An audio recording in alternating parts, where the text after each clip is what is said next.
Am I the asshole for getting a restraining order on my brother? When I was younger, I was molested by my oldest brother.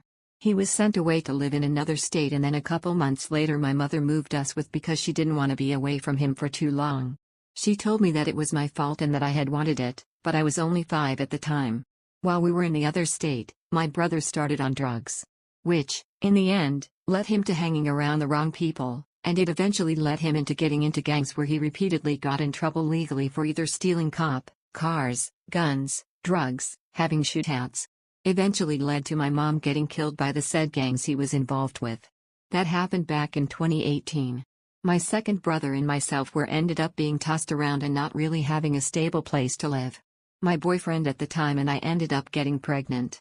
I knew that I needed to do better for myself, so after a lot of stuff we discussed moving to a different state, so my family kind of broke up for a little bit.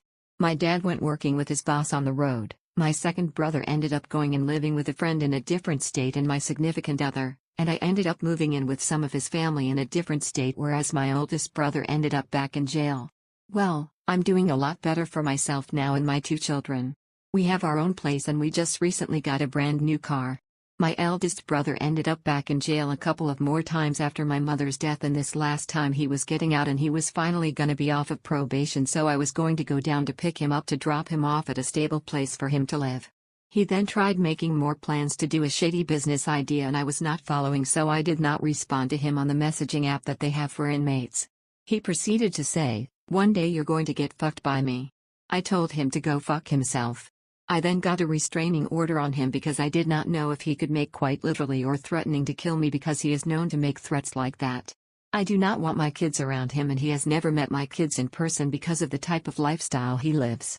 I also refuse to help him better himself because in the 26 years he's been living, he has about 15 felonies, all for violent charges or drug charges, and I do not need that around my kids. Now I may be the asshole for telling him I would pick him up and take him where he needs to go and then proceeding not to follow through with my word. But after what he said and how he is, I worried for my safety and my kids' safety and for the safety of my brand new car. So I was wondering if I was the asshole?